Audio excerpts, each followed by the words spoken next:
Sejam muito bem-vindos a mais um episódio do No Terraço Podcast.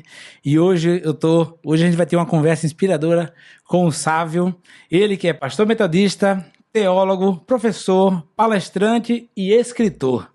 Nascido e criado aqui no Rio de Janeiro, o Sávio é casado com a Cecília. Ele é pai da Carolina, da Daniela e do Lucas e avô do Leonardo e do Guilherme.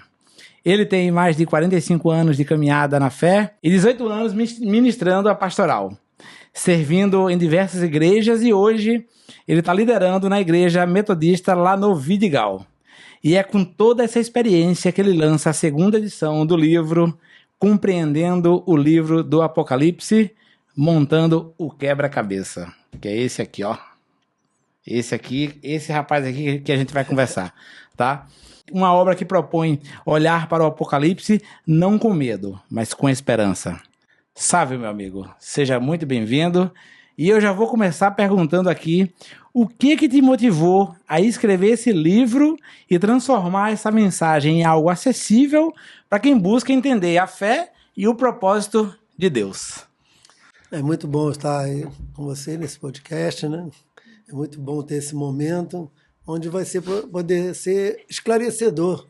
É exatamente o objetivo de se fazer esse livro, de elaborar esse projeto tão ousado e desafiador num livro ou numa carta, né, da Bíblia, que muitos têm medo, muitos olham sem entender nada, muitos até deixam para lá porque vem tantas alegorias, vêm tantas situações, como assim, a princípio complexas, que elas rejeitam.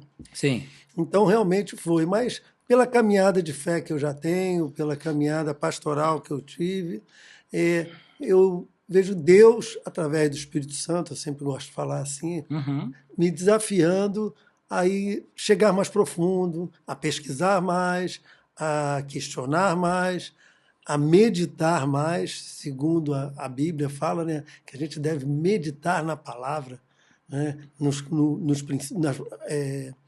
versículos, nos capítulos, olhar com calma, refletir e assim deixar que Deus vá fazendo a obra na vida e no coração de cada um. Legal.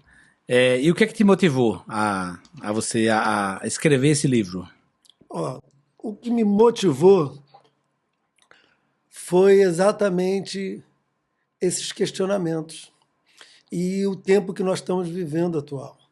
O tempo que nós estamos vivendo, né, século XX, século XXI, é um período muito desafiador em todas as áreas. Sim. Vamos colocar área individual, né, a gente como pessoa, como família, na sociedade, economia, política, todo, né, dessas áreas nos fizeram questionar a vida de uma forma geral. O como é viver, por que viver, como desenvolver a nossa vida, como nos relacionarmos uns com os outros. E o Apocalipse, ele traz respostas. O Apocalipse, ele consegue conjugar toda a construção dos livros da Bíblia, desde Gênesis até o final, que eu costumo dizer, esse livro do Apocalipse. Os outros livros apontam para eles. E ele consegue concluir toda uma visão que é desenvolvida não só no Antigo Testamento, como também no Novo Testamento da Bíblia ou Escrituras, conforme eu costumo falar. Muito legal, muito bacana. Você me contou que na sua juventude você vivia uma angústia existencial, né? Digamos assim. Como foi esse processo até você encontrar um propósito em Deus? Até eu comento o seguinte, que na adolescência eu questionava muito o sentido da vida. Como eu creio que muitas pessoas fazem um pouco mais ou um pouco menos, de onde eu vim, por que eu estou aqui, para onde iremos, né? Tinha um temor, na adolescência vivia um temor da morte, porque eu questionava a vida, né? Muitas vezes, depois de mais velho, eu comentei que de manhã eu sorria e de noite eu chorava na cama, uma angústia exatamente dentro dessa crise existencial. Desta forma, sem saber fazer a oração direito, nem entendia, nem sabia direito, eu orava no meu quarto, né? Eu falava com Deus, eu falei, gente, tem que ter um Deus, será que Deus existe? Existe mesmo, não é? E ficava, né? Sim. Muitos Uma questionamentos. pseudo-oração, Sim. né? Ali, sozinho, no pé da janela do meu quarto, olhando para as estrelas, olhando para o céu e questionando e alternando angústias e reflexões. Foi assim que algo mexeu aqui dentro, né? Começou a ser mexido. Muito legal. Assim, é normal, na verdade, né? Nessa idade, a gente ter várias dúvidas, né? Não se entender. E chega um momento que a gente se encontra e vai, né?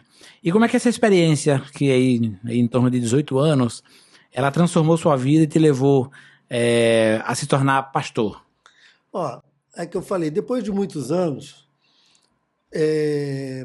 já adulto, eu percebi que muitos jovens e adultos viviam esse questionamento, né? Uhum. E isso foi cada vez mais se tornando intenso.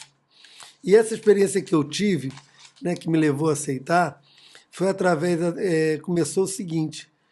Um dia uma amiga da minha mãe, que minha mãe também é professora, né? Minha esposa é professora, minha filha é professora, família. Eu sou professor, também fui formado em docência, né? Sim, sim. E ela foi lá um dia, porque ela era cristã, evangélica, e ela foi lá e pediu para orar. E ela fez uma oração. Aquilo ali mexeu já comigo.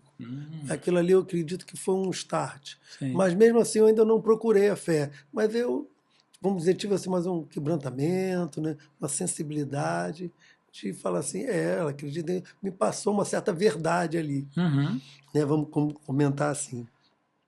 E aí depois, passou alguns anos, né, aos 18 anos, um amigo meu começou a frequentar a igreja carismática católica. Uhum.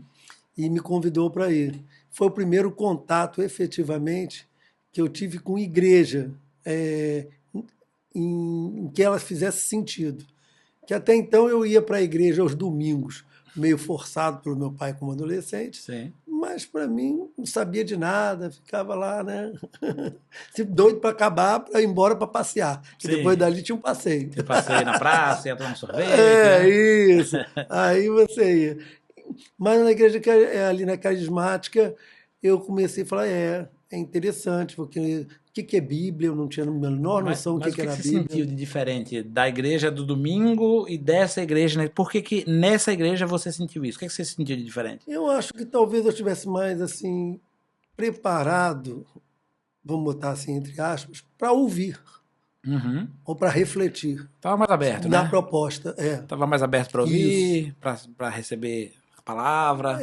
E ali eu tive realmente, eu saí dali bem impactado, bem animado. Falei, vou começar a ler a Bíblia, vou comprar uma Bíblia, vou começar a ler, vou me interessar.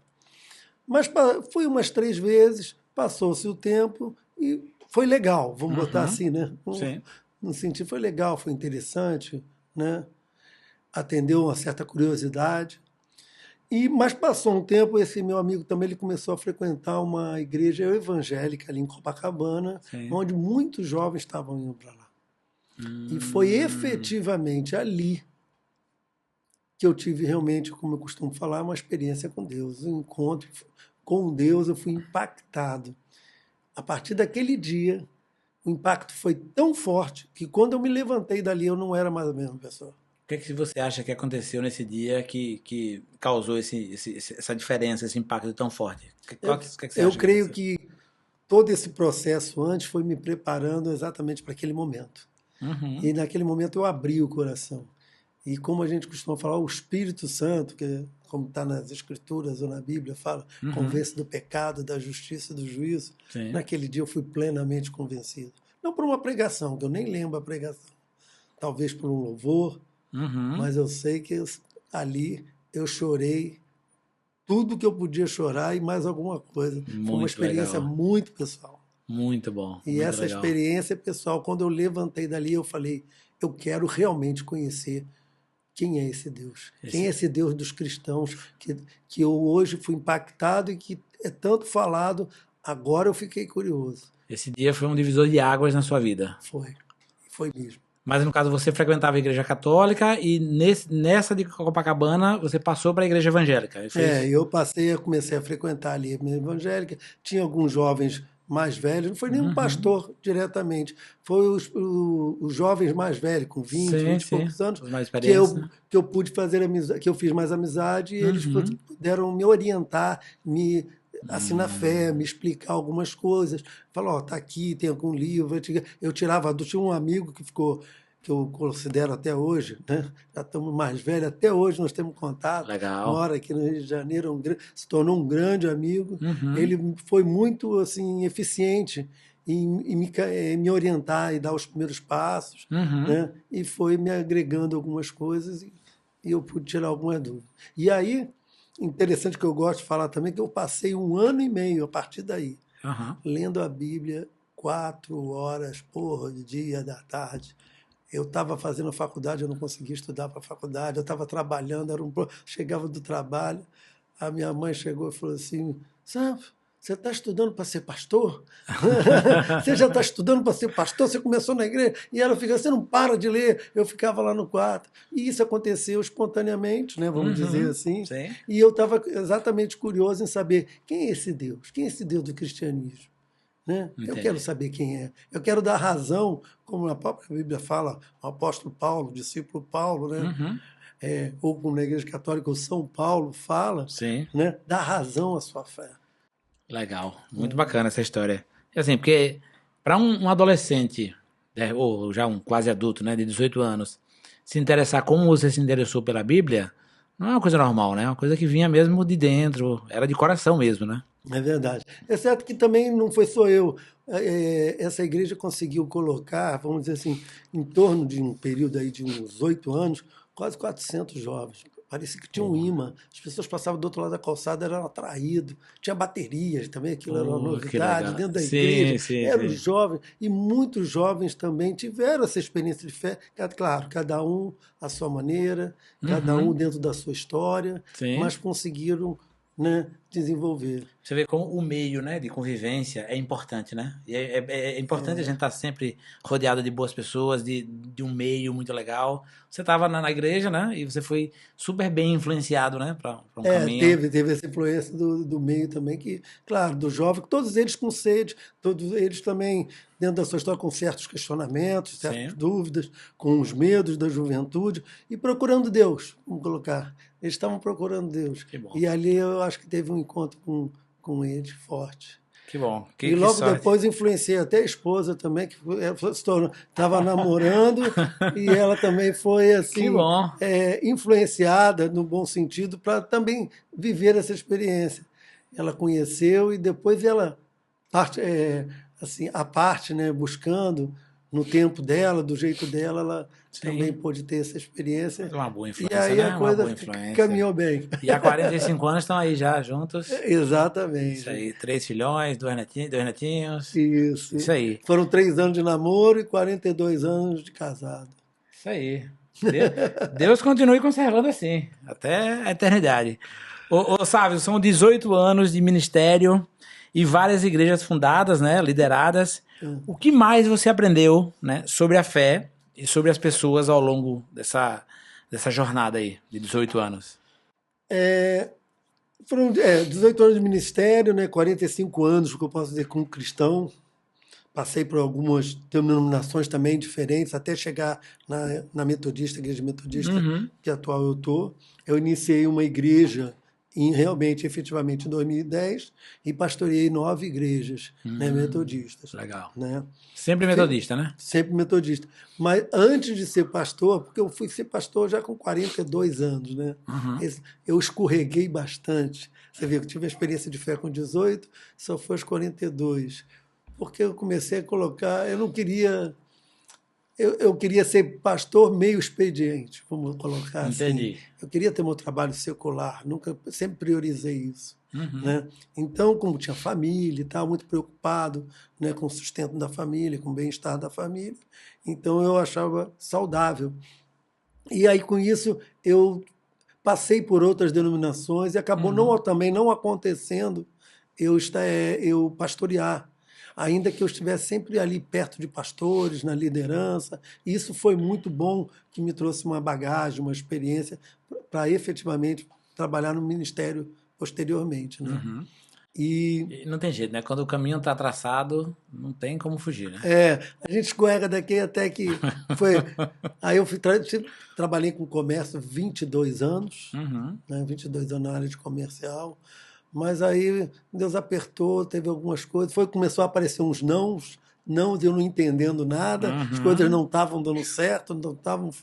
Era Deus me direcionando para o ministério. E eu acabei entrando para o ministério do jeito de Deus, não do meu jeito. Exatamente. Mais na frente você foi entender, né? O porquê dos nãos, esse caminho, né? Na hora a gente não entende, a gente até reclama, mas mais na frente tudo tem um porquê, né? E o caminho está traçado. E continuando aqui, só para complementar, né, sim, claro, a resposta, ser pastor realmente precisa de fé. Com certeza. Precisa de muita fé. Porque tem que estar centrado em Deus, porque as pessoas são realmente imprevisíveis e previsíveis. Aí eu até estou dentro aí do âmago da pergunta, né? Como é conviver com as pessoas, que é o grande desafio, né? Levá-las a entender a fé, ou quererem realmente buscar uma experiência de fé, quererem investir em conhecer e desenvolver uma fé cristã. E quando eu coloco isso, eu falei, só Deus tem o poder para decifrar o ser humano. O ser humano é um mundo interno, né? Com certeza. E muitos inexplorados, né? Não, e você como líder, né? Porque assim, liderança, eu fui muitos anos líder, não da igreja, fui líder comercial, de empresas e tudo mais. Só que liderança, o princípio sempre é o mesmo, né? Você vai mexer com pessoas, né? E você é uma referência, né? Isso, e exatamente. Principalmente na igreja, não tem como você ser um bom pastor se você não tiver fé. E acreditar nas palavras, acreditar na estrutura, acreditar no todo, né? Isso é fundamental, porque você lê um espelho e você é a referência. E as pessoas vão te seguir, né? Você como pastor, né? Você é um representante, né?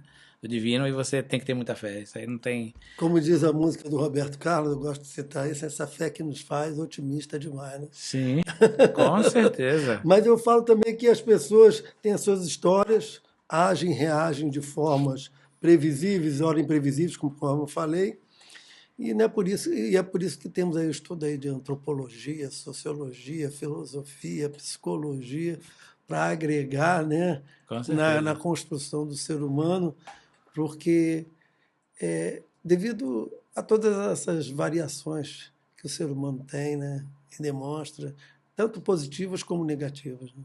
Com certeza. Agora vamos entrar aqui um pouquinho no livro. Esse aqui é o livro do Apocalipse. E aí eu te pergunto por que do título Compreendendo o Livro do Apocalipse, e tem ainda um subtítulo, né, que é Montando o Quebra-Cabeça. Desmonta esse quebra-cabeça aqui agora e explica aí aqui um pouquinho do porquê desse belo livro que esse aqui é meu, fui presenteado, sabe, ainda vai autografar aqui, mas esse aqui já é meu, vou ler, eu Muito bom. Eu não tenho essa, eu circulo por várias religiões, por vários meios, não é porque eu nunca, assim, eu confesso que eu nunca li um livro religioso, né? Mas vou ler esse aqui porque eu me interessei muito, porque você está trazendo uma perspectiva diferente e acho que tem coisa legal para agregar aqui, com certeza eu vou ler. E os questionamentos, as críticas, as dúvidas, sim, pode... Estou aí para dar um retorno. Com certeza. Mas me conta, por que desse nome? É interessante compreender, né? Eu creio que isso aí foi até provocativo. Eu mencionei de uma maneira provocativa. Eu diria até disruptiva, até. Porque compreender o Apocalipse E aí eu boto assim, por que não entender? Entender porque o compreender vai além do entender, vai além do racionalizar. Não é também ir pela emoção, só sentir, né? E como eu uso uma palavra, né? Até o professor já mexeu comigo, que é uma palavra meio assim, mais complicada um pouquinho, é perpassar. Bonita ela, né? Bonita. Essa eu tirei do fundo do baú.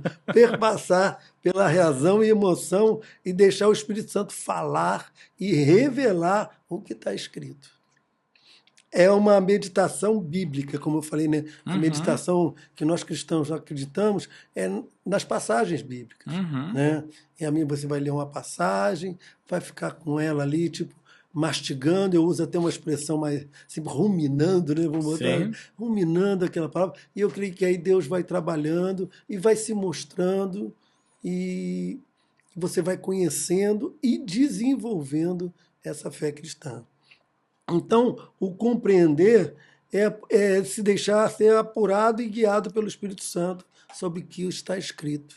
Sim. Não é simplesmente... Muitas falam assim, mas eu já li. Eu também já tinha lido no início, né, da minha caminhada. Né? Eu li muitas vezes. O livro do Apocalipse, antes de eu começar efetivamente, vamos dizer, dar uma atenção maior, a um investimento maior, né, de leitura e de estudo, eu já tinha lido pelo menos umas 10 vezes. Então, eu conhecia, mas não era o suficiente. Sim. Como até os outros livros também. Então, quando você para, né, e se deixa sensibilizar pelo que é falado e vai fundo, né, eu até vou desenvolver isso mais na frente, eu procuro a gente desenvolver mais sobre isso, mas para ser mais efetivo na resposta. Essa compreensão... esse tema, compreensão, é exatamente para desafiar a pessoa a ler com mais cuidado, investir melhor e questionar mais, né, pausadamente, o livro do Apocalipse. O montar o quebra-cabeça, eu coloquei como um encaixar as peças. Que muitos estudiosos, isso aí veio também porque muitos estudiosos já ouvi, muitos teólogos, né, formados, bons teólogos, eles conseguiram perceber, entender, né, ou melhor, até compreender boas passagens. Mas eu falava assim, está faltando peça nesse quebra-cabeça. Eles montaram uma parte, mas é a outra parte. Aí o outro montou uma outra, montou a outra. Eu falei assim, vamos juntar essas peças? Vamos realmente fechar isso aí para que as pessoas possam desmistificar a visão do Apocalipse? Então, esse nome, Montar o Quebra-Cabeça, esse subtítulo, está sensível à organização do livro, do Apocalipse, né, junto com os outros livros do Antigo Testamento, que já profetizaram. Deus usou muitos profetas, levantou muitos homens no Antigo Testamento e no Novo Testamento também, para já apontarem para o que... para a conclusão do Apocalipse. Entendi. Eles também já vislumbraram uma parte do Apocalipse.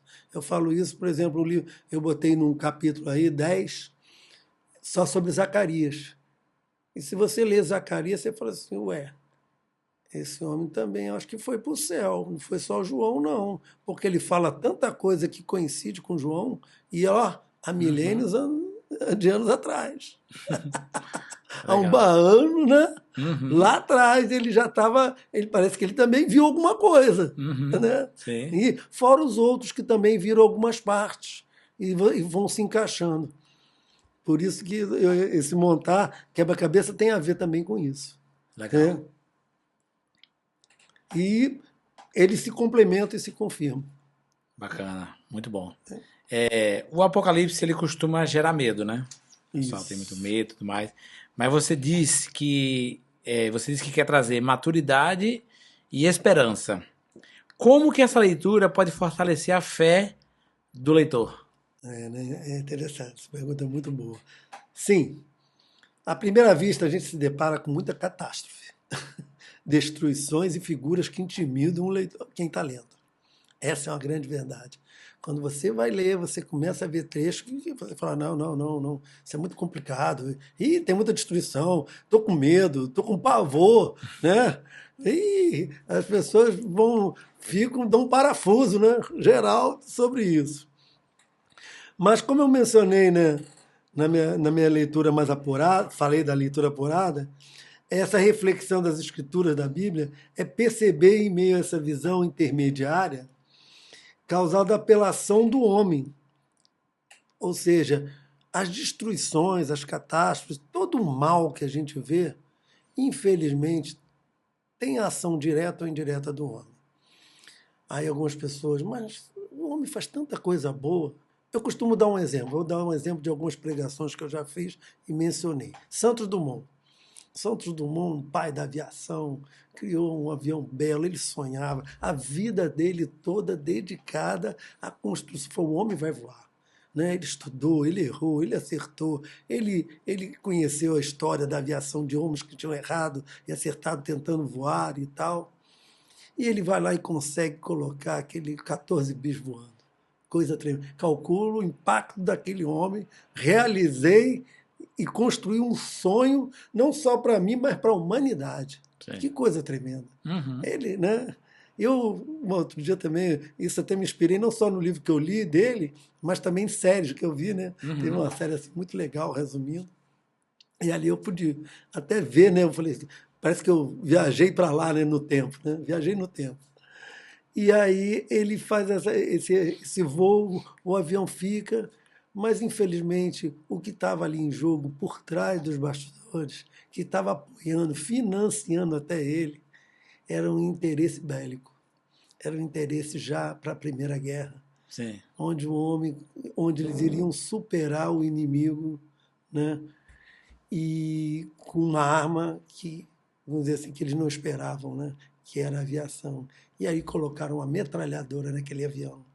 E aquilo que estava para ser o bem da humanidade, para o progresso da humanidade, que iria trazer, né, benefícios mil, e trouxe, em uma certa parte, mas foi usado, botaram uma metralhadora para matar pessoas.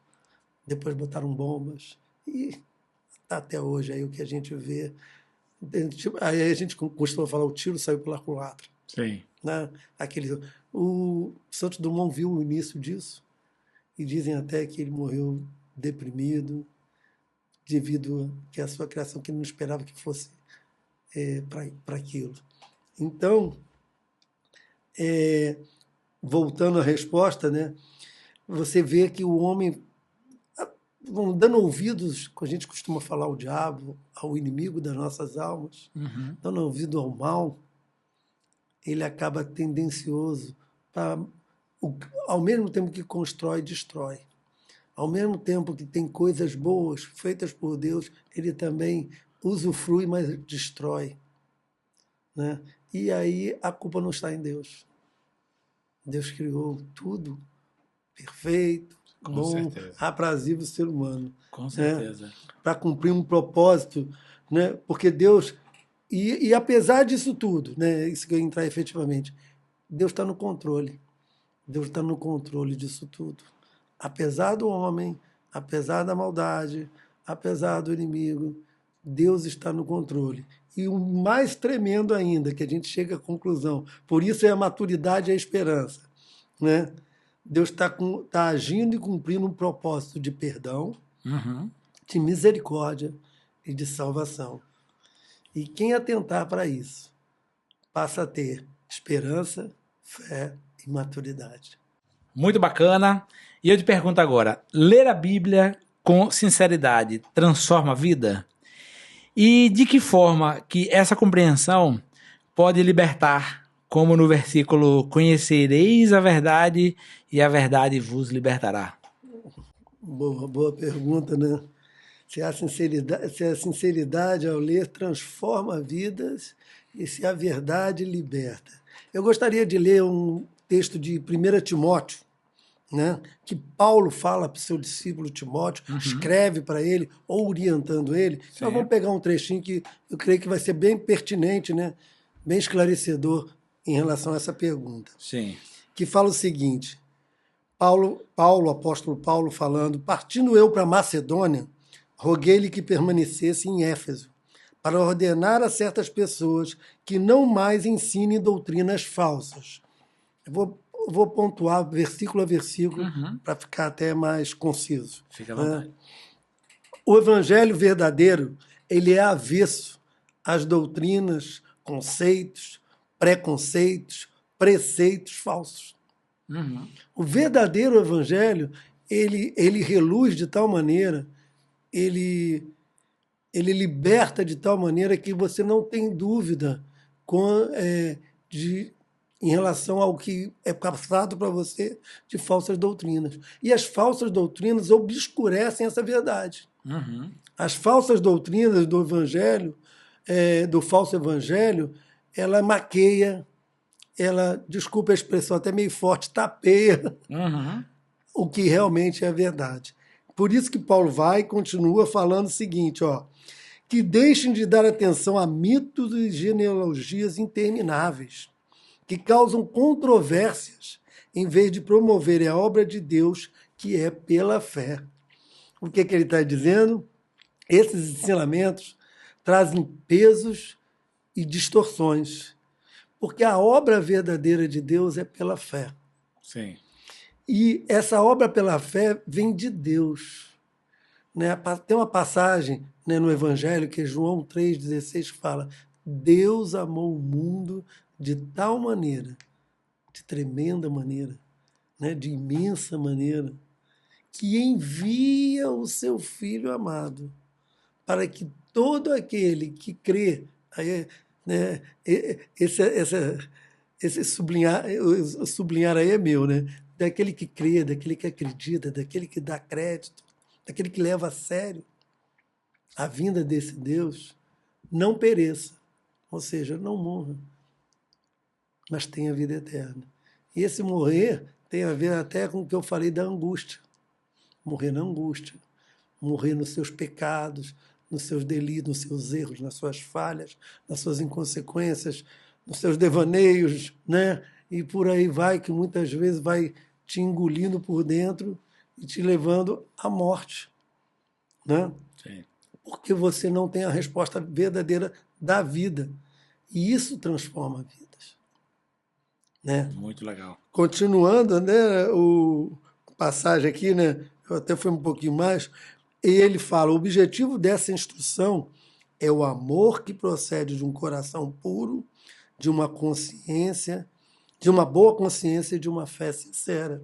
Ou seja, a razão da orientação, da instrução, do conhecimento, de compreender o Evangelho, de compreender todos os livros, inclusive o livro do Apocalipse, é o amor. Sim. Que vai proceder, que vai trazer o que para a gente? O coração puro. Uma boa consciência e uma fé realmente sincera. Tem uma passagem bíblica também que fala que Deus procura aqueles que o adoram em espírito e em verdade. O Espírito Santo de Deus paira sobre a terra, exatamente assim, procurando homens e mulheres. Deixa eu ver ali, deixa eu ver se tem um espaçozinho ali. E aquele ali está realmente me buscando, aquele ali está questionando, aquele ali está abrindo espaço para eu poder me revelar a ele, né? Ele não está endurecido por diversas situações, por questionamentos mil, por devaneios, né, como falou, intermináveis, Sim. né, por elucubrações. Essa é forte, né? Bonita, também, bonita. né? E aí falou assim, porque alguns se desviaram dessas coisas, voltando para discussões, aí, elucubrações inúteis, querendo ser mestres. Tem muita gente aí querendo ser mestre. Tem. Aí está que nem uma frase, né, que eu acho que é até conhecida: não explica que complica, né? Sim. Mestre, quando não compreende nem o que estão dizendo e as coisas acerca das quais são firmes em afirmar: não é isso, eu é que sei, e é isso mesmo. Mas aí Paulo termina: sabemos que a lei é boa se alguém usa de maneira adequada. Ou seja, esses mestres muitas vezes passam para devaneios, né? E não usam da lei que é boa. E qual é a lei, né? Eu sempre gosto. Qual é a lei? A lei se resume, como o próprio Jesus diz, primeiro mandamento: ama a Deus sobre todas as coisas, com toda a tua força, de todo o teu entendimento, né? E o segundo mandamento: ama o próximo, como a si mesmo. Você está até na Constituição, né? Sim. O meu direito vai até onde começa o do outro. Sim. Né? O outro também tem o direito dele, o outro também tem os deveres dele, assim como tem direito e deveres. Então, o vento que venta lá, venta cá também. E esse é um relacionamento que Deus quer para a sua humanidade, para os seus filhos, para a sua criação. Com certeza. Deus ele quer que as pessoas façam um bem ao próximo, que ajudem, que respeitem, né? Ele fica feliz quando você Qual o pai, né? faz Qual o o pai bem. que não quer ver os filhos Exatamente. em comunhão, em união, Exatamente. sabendo dividir as coisas, sabendo Exatamente. conjugar as coisas? Eu creio que aí, como a gente costuma falar, o céu desce para a terra. E a Exatamente. terra sobe para o céu. Exatamente. Ele fica feliz, ele tá lá de cima olhando. Se você faz seu papel, se você não faz mal a ninguém, respeita o próximo, se você é uma boa pessoa, se você ajuda quando pode, ele fica feliz. Não tem essa. É o básico bem feito, né? Ele Exatamente. fica feliz. Você acredita que estamos vivendo tempos que se encaixam nas profecias do Apocalipse? E rapaz, essa pergunta é muito boa mesmo. Estamos vivendo o tempo do Apocalipse? Como eu falei, século XX e século XXI se tornaram muito desafiadores, tremendamente desafiadores, né? E vou usar o exemplo de Jesus que explicou aos seus discípulos, né? Uhum. Em Mateus 24 e Lucas 21, os discípulos perguntam para ele assim: Senhor, quando será a tua volta? Quando se dará a tua vinda? Né? O que vai acontecer? Né? E aí? Jesus explicou aos seus discípulos que ocorreria na volta dele, aqui na terra, antes de exercer a plena justiça e acontecer o juízo. Ele explicou num nível assim de dores de parto, Sim. como uma mulher com dores de parto. Ou seja, ele parte do princípio, que é constatado até por nós, que o mundo jaz no maligno. O mundo subsiste no maligno. O mundo é injusto. Sim. Infelizmente, as pessoas querem colocar, mas o mundo é injusto. Né? Seja em que país for, um pouco mais, um pouco menos, né? Em outros muito mais, o mundo é injusto. E ele falou que essa injustiça, pelo homem não atentar, não se voltar, em priorizar Deus na sua vida, em não buscá-lo em primeiro lugar, infelizmente, a maldade iria se multiplicar. A maldade, o homem afastado de Deus, ele não dá conta. O homem afastado de Deus, ele está inclinado a ouvir muito mais o inimigo das nossas almas, o diabo, a maldade, a malignidade, ser influenciado, né, por esse mal, até por causa da queda. Né? Eu costumo falar também que na queda, com Adão e Eva, conforme é contado lá em Gênesis, a escolha deles trouxe a destruição deles. Eles estavam lá no paraíso, tudo perfeito, né? Todo mundo tem uma noção disso, né? Sim. Um pouco, todos, né, conhecem um pouco mais, já ouviram, né, da história de Adão e Eva no paraíso. Deus colocou eles no mundo perfeito, mas Deus, como eu costumo falar, ele não foi ditador. Ele falou: você tem 90, vamos botar, esse é um exemplo, tá? 99 árvores que são frutíferas, você pode comer, tá tudo tranquilo. Mas tem uma que não. Olha, só 1%, vamos botar assim, né? Um azinho só. Isso é só um exemplo, né? Sim. Né? Não pode. Mas ele dá ouvidos a quem não deveria. A um estranho. Chega lá, serpente, não, te conheço, né? Te conheço, né? A mulher vai lá e dá ouvido, e ela convence, e eles convencem, Adão também entrar, e eles são convencidos, para quê? Você não vai precisar de Deus. Dá um golpe lá em Deus, tira Deus de jogada, agora isso aqui vai ser só de vocês. Vocês é que vão gerenciar isso aqui. Mas isso era um engano. Isso era uma mentira. Sim. E eles se deixando levar, escolheram exatamente o que não poderiam. Eles tiveram esse poder de decisão. E decidiram conscientemente. Né? E essa decisão deles, conforme foi dito por Deus, traria morte. E trouxe. E que tipo de morte? Não foi só a morte física, foi a morte da alma. Nós vamos falar que a palavra medo não existia, né? No paraíso. Não tinha, até então o medo não constava. Nós tivemos medo e nos escondemos. Né? E nós ouvimos passo e ficamos com medo ali e tal, e não sabia quem era. Deus se relacionava conforme todo final da tarde com eles. Isso era normal. E Deus veio de novo no final da tarde. Só que dessa vez eles ficaram com medo. Por quê? Porque eles tinham errado. Eles não tinham priorizado Deus. Eles se tornaram rebeldes contra a vontade de Deus, que era para o bem-estar deles. Sim. E aí a morte, a separação da vida aconteceu naquele momento. E aí, mediante isso, a destruição vem.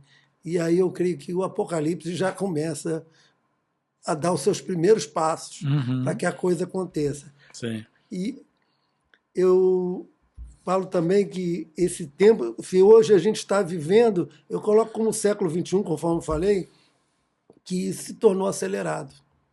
O início do século XX parece que ele supera todos os outros, vamos botar 19 séculos anteriores. Sim. Ele coloca no bolso todos os outros 19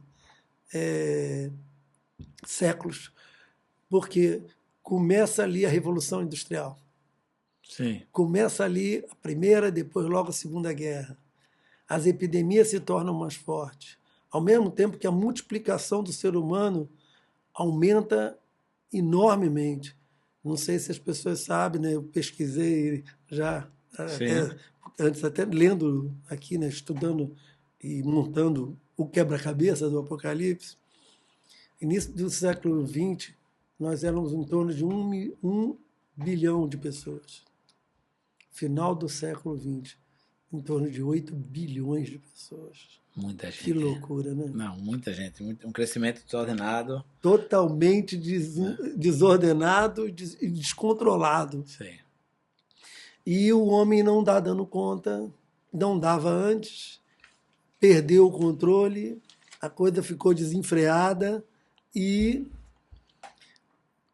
nós estamos tendo mais caos, consequências de um homem continuar duro em buscar, em ouvir, em atentar ao Deus Criador, ao Deus que queria criar um ser humano à sua imagem e à sua semelhança, mas, infelizmente, por uma escolha ruim, por uma decisão ruim, né?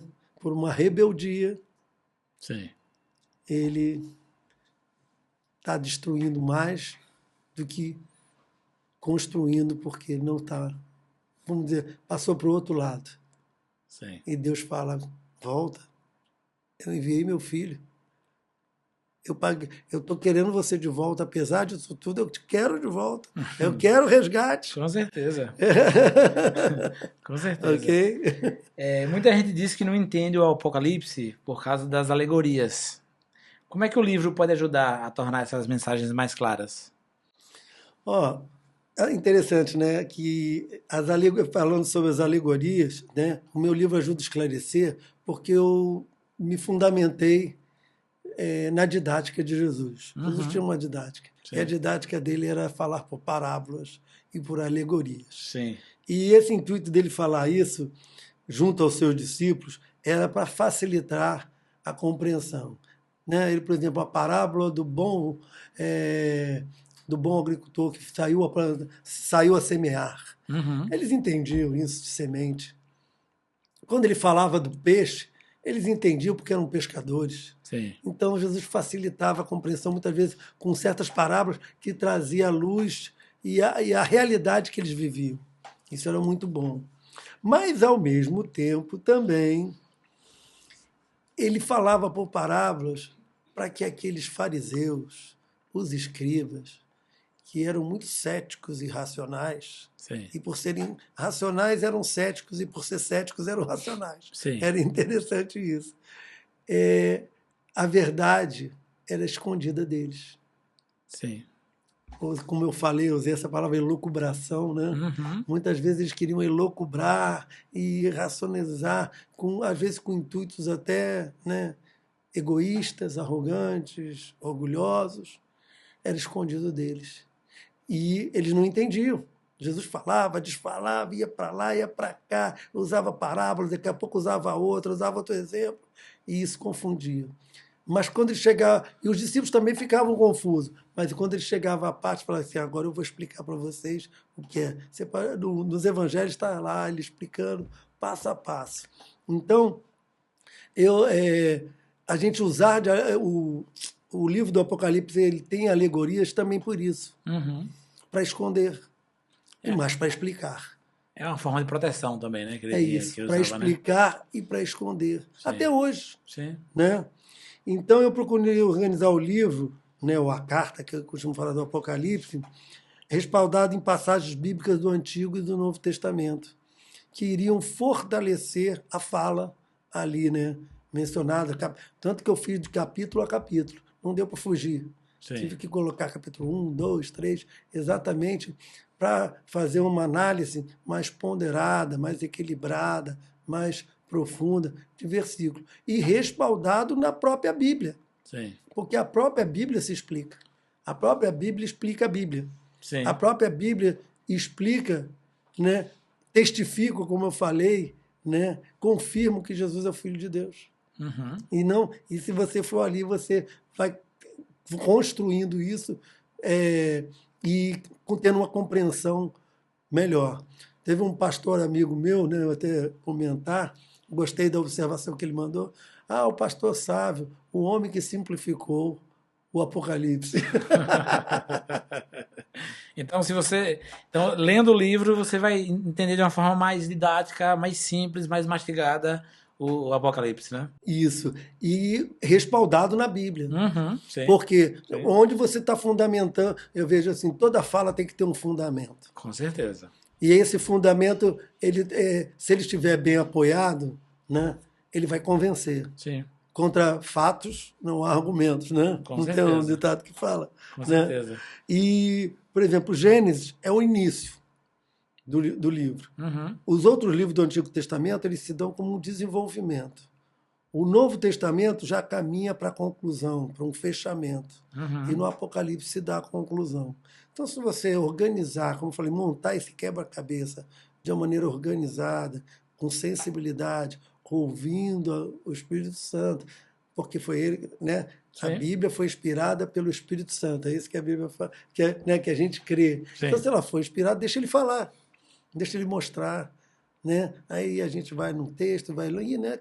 Isso aqui, encaixa, e o quebra-cabeça vai sendo montando, e você não vai ter dúvida que realmente Deus está falando. Muito bom, muito bom. Estou ansioso para ler esse livro, viu? Algumas igrejas, elas evitam o tema, né, do Apocalipse. Por que você acha que falar sobre o Apocalipse impacta, ou é tão importante, na verdade, hoje, falar do Apocalipse? Isso é interessante, porque as igrejas realmente têm evitado, não é só agora não, já há muito tempo. Foram poucos que ousaram, né, se aprofundar e falar. E hoje, com muitas denominações evangélicas, a Igreja Católica Cristã também, né, tem, assim, não é bem rejeitado, mas tem fugido de trabalhar o tema, ou de questionar o tema, ou de investir, né, e desenvolver, né, sobre o Apocalipse.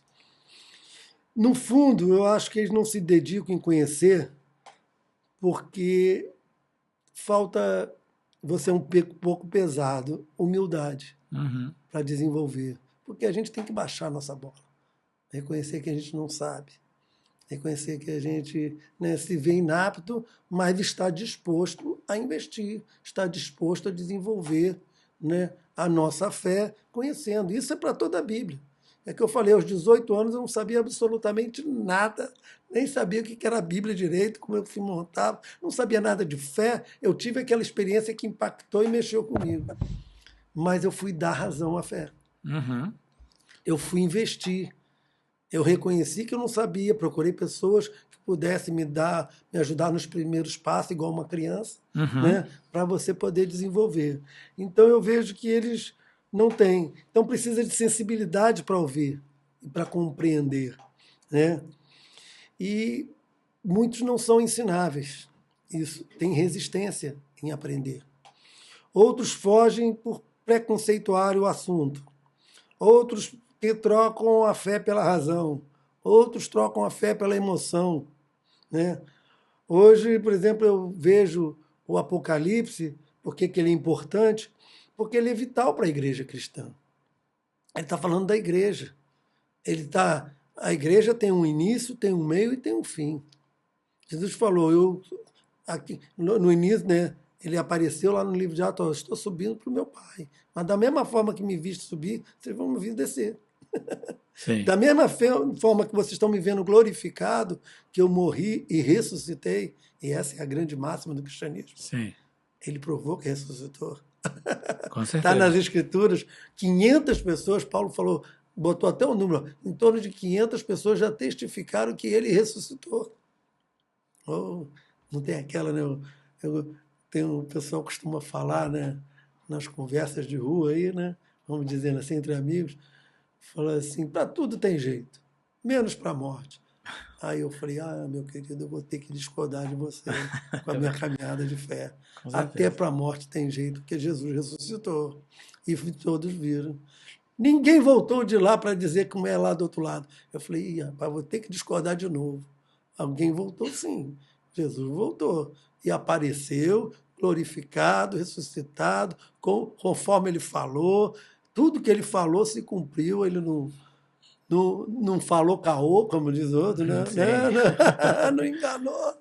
Sim, ele deu um jeito. Né?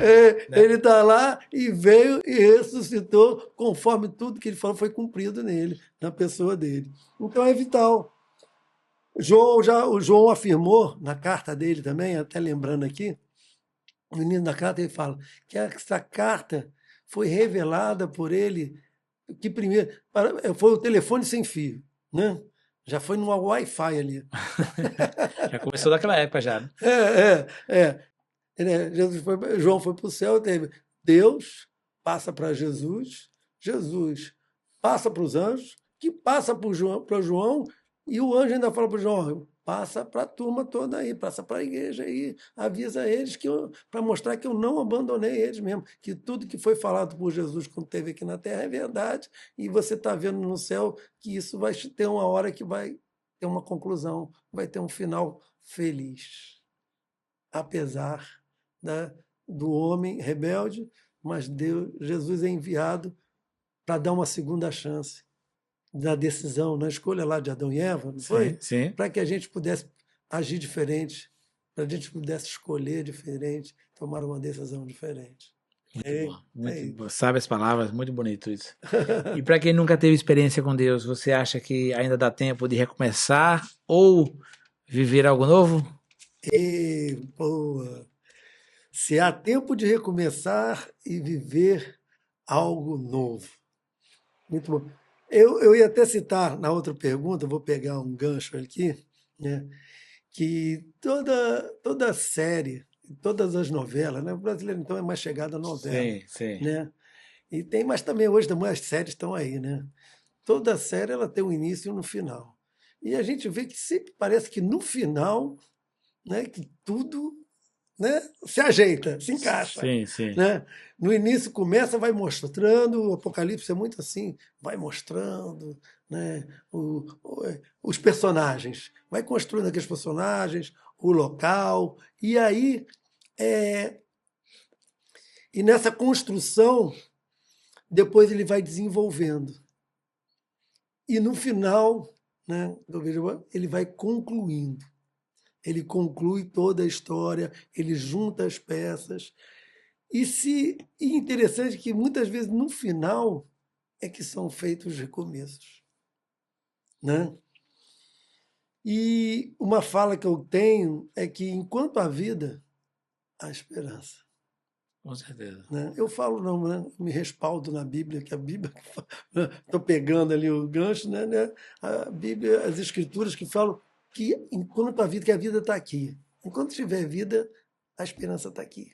De escolher melhor, de tomar decisões melhores, né? De se arrepender, de se quebrantar, de ter uma metanoia, como diz lá em Romanos 12, uma mudança, né, de atitude, de ação e reação, de dar novo propósito e sentido para a vida.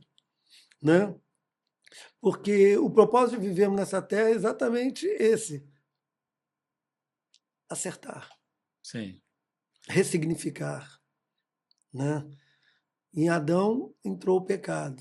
E parece que é a lei da gravidade. Nos puxa para errar, nos puxa para tomar decisões erradas, Sim. fazer escolher, nos inclina para o mal.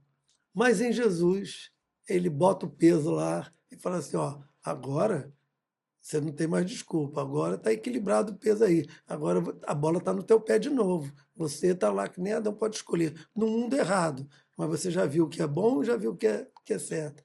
Eu quero que você possa escolher o que é certo. Como disse, né, no início, né, lá em Gênesis mesmo já fala, eis que te põe o caminho da vida e da morte. E Deus vai lá, ele faz o que o professor não pode fazer, ele sopra a resposta. Escolhe a vida, escolhe a vida. Né? Com certeza. E a vida também, eu gostaria de pontuar isso, ela é feita de começos e recomeços, erros e acertos. Nunca é tarde para vivermos uma experiência de fé, de crer, acreditar, dar crédito a esse imenso amor de Deus, né, pelo ser humano. E eu gosto também, vou aproveitar, vou citar uma frase que eu gosto de Rubem Alves, que humano que nem Jesus só poderia ser Deus. Com certeza. Tremendo. Eu acho que aí, eu acredito que eu respondo essa pergunta Com dessa certeza. forma. E assim, o erro hoje, né, ele tem um poder, as pessoas negligenciam o poder do erro, mas o erro é um grande professor, né? E eu estava vendo uma frase um dia desse, que se você pegar na frente na sua vida, se você tirar de tudo da sua vida os erros, as decepções, os problemas que vocês tiveram, se você tirar isso tudo da sua vida, você não vai ser nada. Porque todas essas coisas que acontecem na vida são o que fazem você crescer e você chegar lá na frente mais preparado, né? E são esses recomeços da vida que fazem a gente crescer e ficarmos melhores, né? Eu creio que é verdade. Dizem que, vamos dizer, a didática, uma das grandes didáticas de Deus é o erro. Sim. Que parece no acerto, quando Adão e Eva estavam com tudo do bem bom.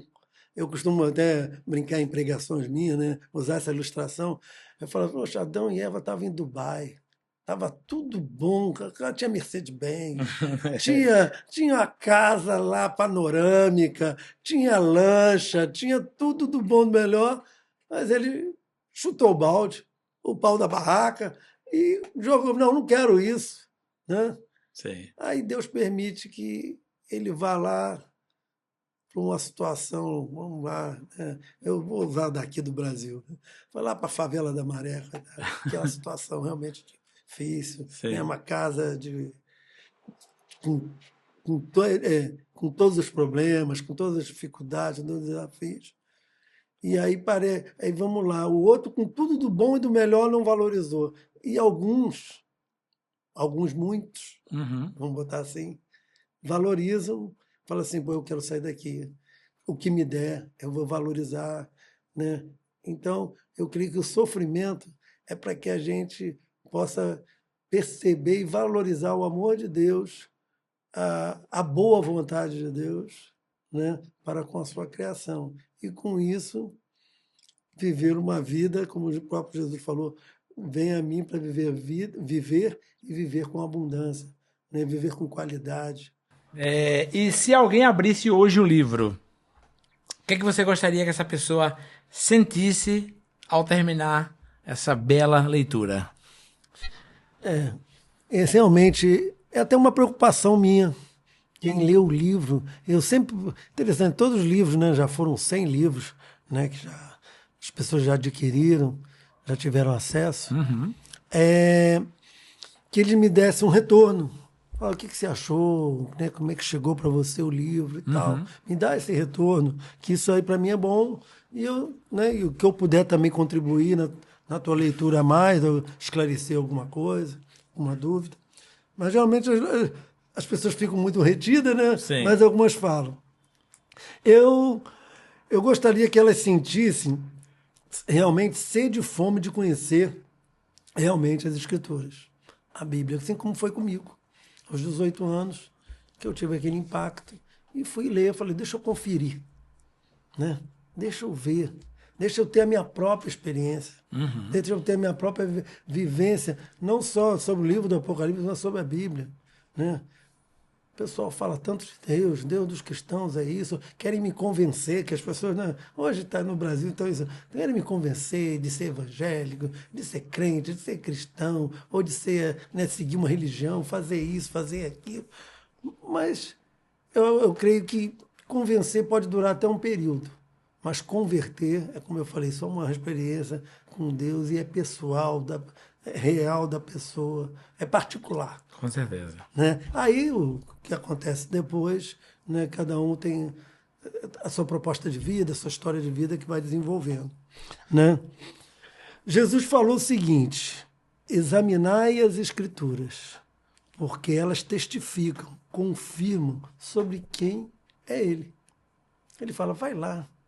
As Escrituras. Por que existe a Bíblia? Por que tem 66 livros em períodos diferentes, em épocas diferentes, que apontam, todos eles apontam para Jesus. Direto ou indiretamente apontam. A maioria diretamente até. Sim. Falam da vinda do Messias, do Filho de Deus, que ele veio. E ele fala, confere, porque não precisa... Tem outros livros? Tem, que confirmam de Jesus? Sim. Mas esses 66 são suficientes para confirmar e não precisa. Não, eu costumo usar como padrão do tablete de ouro, né? Que nós temos como referência para o mundo inteiro o peso do ouro, aquele tijolinho, né? Do ouro que eles fazem, com toda a composição e tudo. Sim. Aquilo ali é referência para o mundo inteiro, o peso do ouro. Seja 1 miligrama de ouro a 1 tonelada de ouro, a referência é ali. Sim. Então a Bíblia é referência suficiente para nos atestar, para confirmar que Jesus realmente é o Filho de Deus. Né? E para ler, eu gostaria que as pessoas também sentissem e começassem a desenvolver um relacionamento de fé, de esperança e de amor com Deus Pai, com Deus Filho. Que eu creio que isso realmente é verdadeiro. Eu vou ler até uma parte aqui, está na conclusão, na página 259, deixei aberta aqui, que amadurecer e desenvolver a sobriedade nos fortalece nas Escrituras, nos faz crescer em sabedoria e nos enche da presença do Espírito Santo mais e mais. É vital buscar a verdade e a vida. Esse, muito bonito. Não. E tem também o Salmo, não deixei aqui.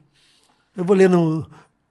Posso dar um tempinho aqui? Vou procurar aqui. Fique à vontade. Salmo 111, ainda bem que eu estou com a Bíblia aqui, fica mais fácil. A Bíblia é sempre, sempre à mão, né? Sempre à mão, tá até...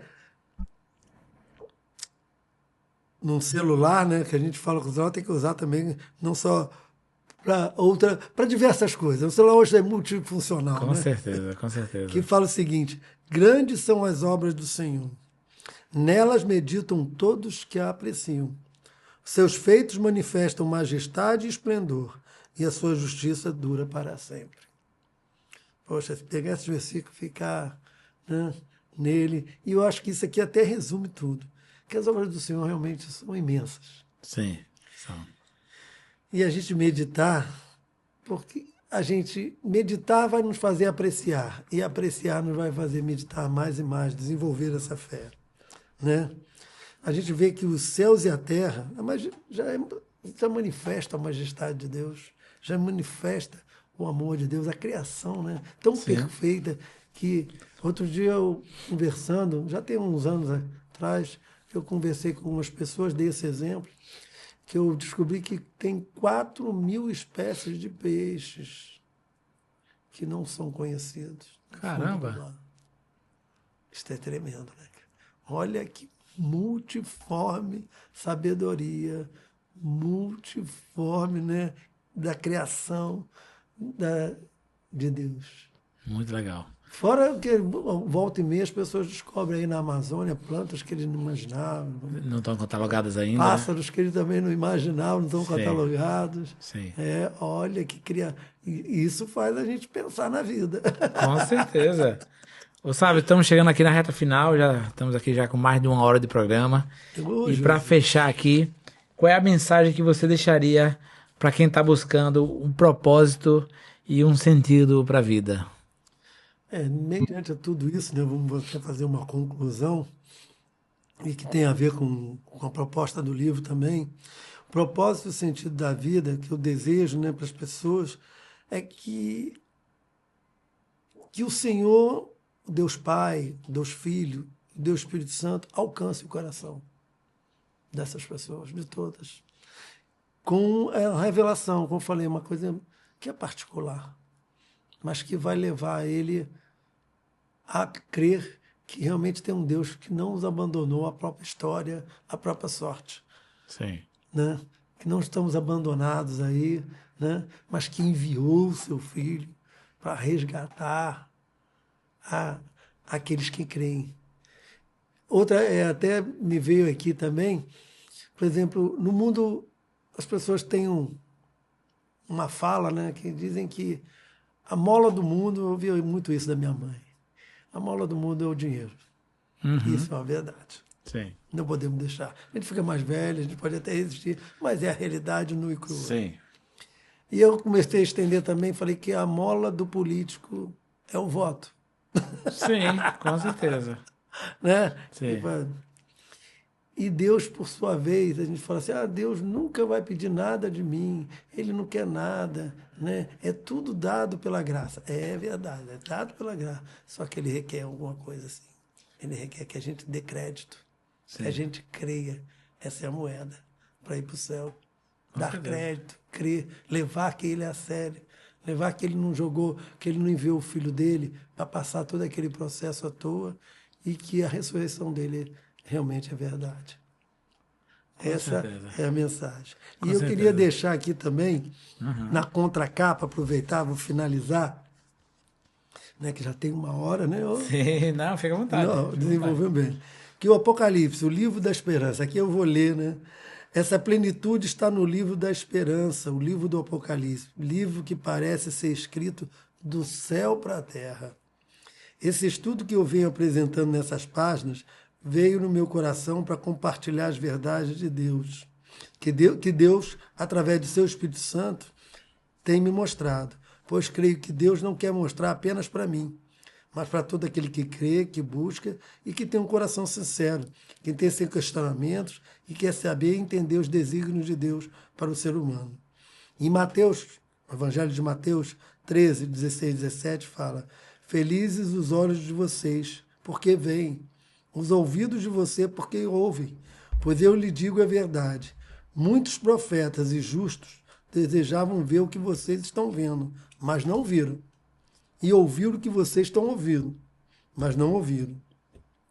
Ou seja, o livro do Apocalipse está aqui em pleno século XXI, trazendo e apresentando todas as verdades que estão latentes mais do que nunca, para instruir, exortar, consolar, guiar e dar direção ao povo cristão, povo que se submete à vontade do Criador com temor e tremor, porque compreende o seu amor por nós. É isso. Isso aí, meu garoto. Parabéns pelo trabalho, pela jornada linda, né? Obrigado pela sua presença aqui, né? É sempre para mim uma alegria receber pessoas do seu nível, né? De alto padrão pessoal, profissional, espiritual, né? Assim, não é todo dia que eu tenho a visita, né? De uma ilustre presença como a sua, da sua digníssima esposa, né? Obrigado. Desejo muito que você volte outras vezes, né? Para nós gravarmos outros programas desse aqui. E estou aqui sempre à sua disposição. Tá bom, Rafael. Foi um prazer também conhecer, estar contigo aí nesse podcast. E espero estar contribuindo efetivamente aí na construção do ser humano, né? Afinal, um desafio tanto, né? Outro ser humano cheio de falha, né? Fraquezas, limitações, mas que está ousando abordar o assunto com mais propriedade e maturidade.